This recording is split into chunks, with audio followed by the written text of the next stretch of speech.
On both the conventional and social media platforms, the People's Democratic Party and Asue supporters believe that the outcome of the ongoing Edo governorship election petition tribunal will favor them because of the documents they tendered a court, while the supporters of the APC and Senator Monday Okpebholo believes that the tribunal will not tamper with the mandate that was freely given to Okpebholo by Edo people in the September 21st, 2024 governorship election.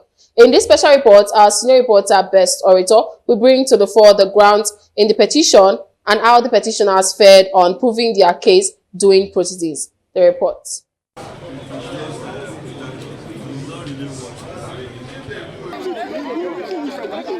It has been weeks of legal battle at the Edo State's Governorship Election Petition Tribunal, first sitting in Benin and thereafter moved to Abuja.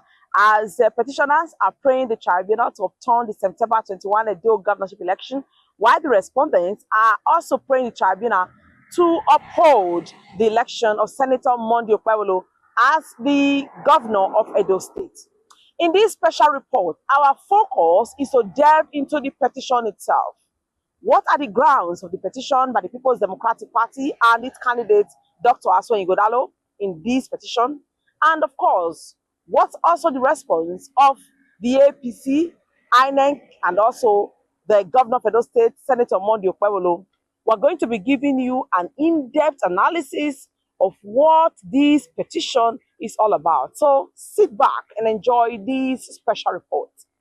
Expectations are high from supporters of both the petitioners and the respondents in the ongoing Edo State Governorship Election Petitions Tribunal sitting in Abuja, the nation's capital. But what are the grounds of the PDP petition? A look at the petition revealed that the petitioners hinged their petition on two grounds. One of the grounds is the allegation that the election was invalid by reason of non-compliance with the provisions of the Electoral Act 2022. The second ground is the allegation that the second respondent, Senator Monday Okpebholo, was not duly elected by majority of lawful votes cast at the election. On the issue of non-compliance, the petitioner said the first respondent failed to follow the Electoral Act in the conduct of the election, which states that the first respondent, INEC, must prescribe the forms to be used at the election in its manual for election officials 2023, which include forms EC 35B, serial electoral materials received / reverse logistics. The second being forms EC 40A, which is ballot paper account and verification statement, form EC 40B, statement of rejected and spoiled ballot, and forms EC 40C, statement of used and unused ballot papers. The PDP and Asue in the petition allege that in 300 and polling units across the 18 local government areas of Edo State, INEC did not record in the prescribed forms the quantity, serial numbers, and other particulars of result sheets, ballot papers, and other sensitive electoral materials. They said failure by INEC to record the serial numbers and other particulars of result sheets, ballot papers, beavers machines, and other sensitive electoral materials rendered the election in the 320 polling units invalid for failure to allegedly comply with the requirement of prior recording under the Electoral Act 2022. The petitioner in the petition listed the various polling units where they claimed that non-recording of quantity, serial numbers, and particulars of result sheets and forms took place across the state. Also, the petitioner stated that in 58 polling units across the 18 local government areas of the state, the number of total votes cast as recorded exceeded the number of accredited votes, alleging that the presiding officers at the polling units and collation officers at the polling centers failed to comply with the fundamental requirements of the Electoral Act. They also said that the total number of votes as well as the number of accredited voters recorded in respective forms EC8A for those polling units in one hand do not tally with the numbers of accredited voters. The petitioner said the purported accreditation was not done in compliance with the Electoral Act as it pertains to the governorship election in Edo State. The petitioner stated that election in some polling units of Akoko Edo, Ego, Esa North East, Esa West, Esako Central, Esako East, Esako West, Ikpoba Oedo, Oriomo, Ovia North East, Ovia Southwest, Onwa East, Onwa West, and the local government areas of Edo State were vitiated by substantial non-compliance with the mandatory requirement of accreditation by beavers and in a breach of the Electoral Act and INEC regulations, extant electoral guidelines and manual for the election issued by INEC, which they claim substantially affected the outcome of the election in the units the petitioners is challenging. The petitioners said in proving their case, they will rely on the certified true copies of the extract of the biomodel accreditation system machines beavers used for the Edo 2024 governorship election. On the issue of overvoting, the petitioners said the serial numbers of result sheets,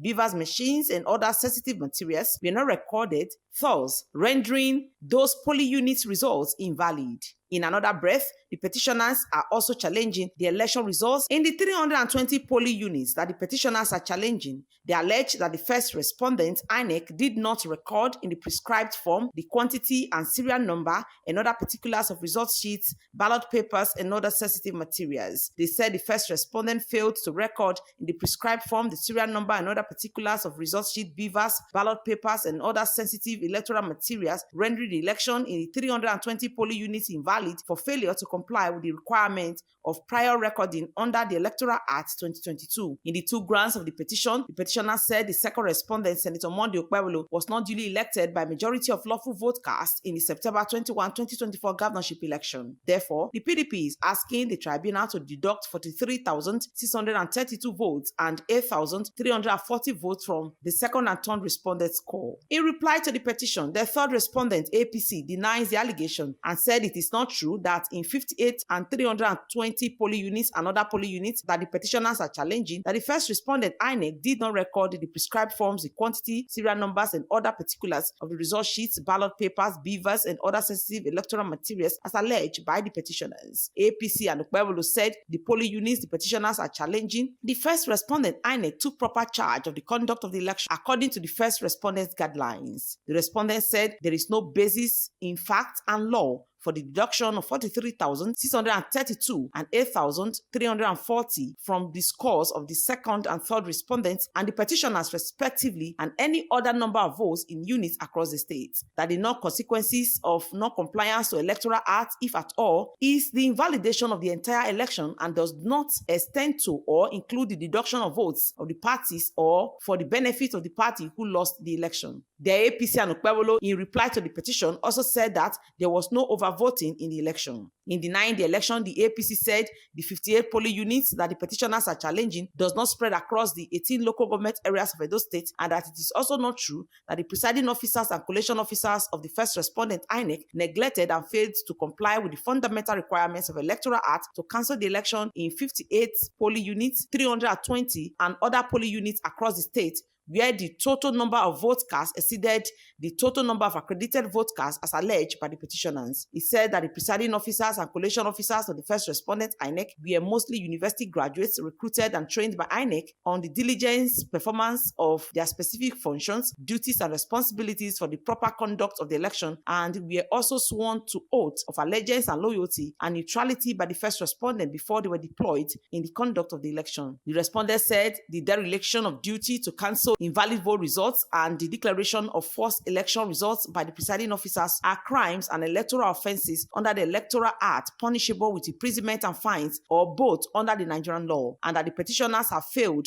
to prove reasonable particulars of names and identities of the presiding officers and collation officers of the first respondent, INEC, who allegedly committed the criminal neglect and dereliction of duty or failing to cancel unit results in contestation where the total number of vote cast exceeded the total number of accreditation, and that the petitioners have failed and neglected the presiding officers and collation officers whose conduct is called to question in the said polling units to enable them answer for their alleged criminality and wrongdoing in the petition. The APC and Okpebholo said there was no incidence of overvoting in the September 21 Edo governorship election as a result of the election declared by the presiding officers in each of the polling units correctly reflected the actual vote cast in the polling units, and both accreditation and voting took place simultaneously in a transparent and seamless manner in the presence of the polling unit unit agents such that there cannot be incidences of overvoting in any of the polling units across the state in the governorship election. They also stated that the numbers of vote cast recorded in Forms EC8A were not in excess or higher than the numbers of accredited voters in the BVAS report or as ticked in the voters registered used for the conduct of the election, and that at the end of the election, the ballot papers were carefully sorted by the presiding officers in each of the polling units in the presence of party agents and correctly entered into the result sheets. The APC said that the agents of the respondents, including those of the petitioners who were present at the polling unit, verified the pre-recording of unit booklets, electoral material checklist, ballot papers accounts, and verifications accounts of Form EC25B, which is electoral material receipt and reverse logistics, Form EC40A, statement of rejected and spoiled ballot papers, Forms EC40B, statement of used and unused ballot papers, and Form EC40C, used for the conduct of the election before they proceeded to participate in the electoral process, including countersigning the various polling units results sheets at the end of the voting exercise. The APC and Okpebholo therefore told the tribunal that the election in the aforementioned polling units were valid and that the second respondent, Senator Modi Okpebholo, polled the majority of lawful votes in those polling units, and there was no basis for the petitioners to pray the tribunal to invalidate them. In trying to prove the overvoting and non-compliance and non-prior recording of serial numbers in the designated forms, the petitioners, PDP,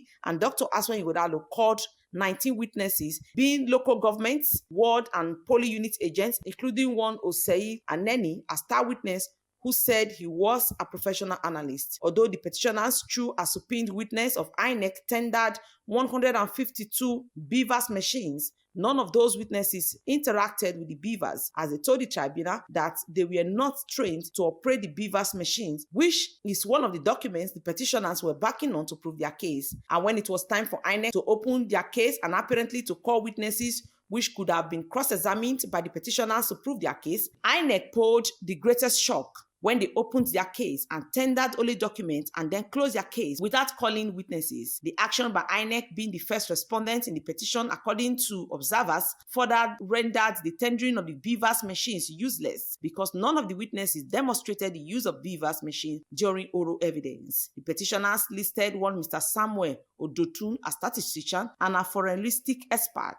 They also listed Asue Igodalo and the state collation agent Dr. Osagbovo Ihoa, but they were not called to testify. Spokespersons for the petitioners and respondents during the different sittings shared their thoughts with newsmen at different times. When there are issues that arise after the elections, INEC has to stand up to its responsibility to defend our actions. And just like we've been saying that the Edo elections were clear. We've been saying that the PDP clearly won the popular votes, and Asue Igodalo should have been declared winner. And today again, INEC has strengthened our case by being unable to provide any witnesses, and of course saving the commission the national embarrassment to defend what we have termed the heist that was committed in Edo State. And so the APC, which was to open their case today, they've applied to the tribunal to have a later date.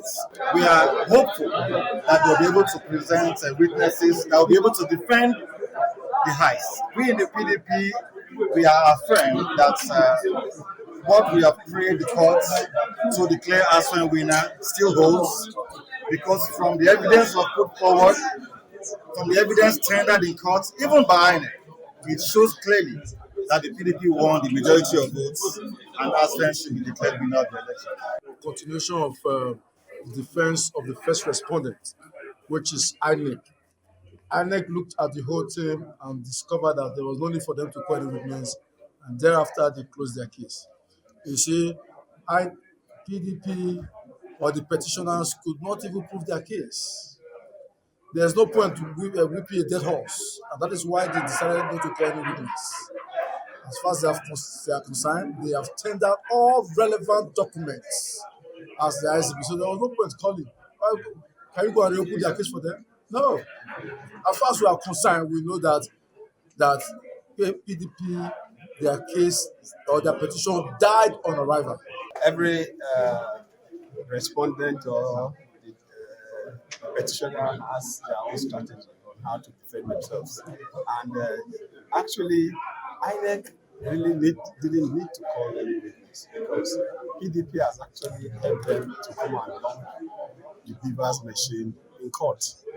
And as far as I'm concerned, I told you the last time that what PDP had done with my knowledge of litigation. You know, I've been contesting election, and all my elections they took me to tribunal, including when I was deputy governor first term, deputy governor second term, member of House of Assembly, House of Rep. All we went through the tribunal. So, and what they did, like I told you the last time, is lacking to coming to dump documents or machines in the court. And today INEC has come to do what I expected them to do because they have declared results. They've come to present their results yesterday that they declared. And they don't need any witness. The witness that they need is the document they dropped yesterday. And that's all. So, helping APC case, APC won the election. Ekolo won the election. So, I think what PDP is trying to do is to keep their supporters. But unfortunately, actually, the first 11 of PDP have left. More are leaving today. More will be leaving tomorrow. So what they are doing is a strategy to just be deceiving their supporters that they have a case. They don't have a case. Keep them busy. That's what they are doing. So this matter is finished. Often to appeal to PDP headquarters that let them not give tickets to gay anymore. I know very soon we are going to continue to see development in Edo. Now that we have good news today that some political parties have withdrawn and their cases dismissed, we'll see good roads, agriculture, empowerment in Edo State. The own president, the petitioners withdrew their case. I said, one, in the interest of the Edo State, secondly, in the interest of development, thirdly, for the love they have for Mondio people. He has won the election, there's no distractions. There's no distractions. They equally appeal to other parties to go and withdraw their cases. Because it's clear from all indications that they won the election. You can see for INEC, they said there was no cross-examination. Because as far as they are concerned, election is won and it was won. However, what is the position of the law in proving electoral fraud or irregularities? To prove overvoting according to Supreme Court, Shekamfi versus Yari 2016, LPELR 26050, page 35, said there is need for the petitioner who alleges overvoting to lead concrete evidence to show that there was indeed overvoting and that it was inured to the winner of the election. Ifego versus INEC 2023 says that the evidence required to prove evidence of overvoting shall be the record of accredited voters in the Beavers, the polling units, result sheets, the Beavers machines, and the voter register in each of the polling units. In Andrew Izeyamu versus INEC 2017, LPELR 48518, Supreme Court, page 63 to 66, the Supreme Court said tendering of documents without adducing evidence which link the document to the particulars of complaint of the party is fatal. This is because it is not the duty of the court or tribunal to examine the document outside the tribunal and tie them with the complaints of the appellant. In Begog versus Ahmed, the court emphasized the fact that where the maker of a document is not called to testify, the document would not be accorded probative value, notwithstanding its status as a certified public document. Also in Omishore versus Faregbeshola, the Supreme Court said, in other words, documentary evidence, no matter how relevant, cannot on its own speak for itself without the aid of an explanation relating its existence. The validity and relevance of document to admit facts of evidence is when it is done in the open court and not a matter for counsel address. It is also not the duty of the court to speculate or work out either mathematically or scientifically a method of arriving at an answer on an issue which could only be elicited by credible and tested evidence at the trial. Like they say, the law is the law. And the question begging for answer now is, have the petitioners been able to prove their case beyond all reasonable doubt in line with the Electoral Act, the Evidence Act, or even the Constitution, and also bear in mind past judgments of the Supreme Court? We leave that question for the three-man panel, the Edo State Governorship Election Petition Tribunal, headed by Justice Wilfred Bochi, to answer. In the meantime, Tuesday, 25th February 2025 will be the day for the adoption of the final written addresses by Accord Party and National Alliance, and then on Monday, March 3rd, 2025, the People's Democratic Party and all the respondents will adopt their final written addresses. And as you know, the tribunal is expected to adjourn and to communicate a date to parties for judgment. From the nation's capital here in Abuja, Best Orator reporting for BTV News.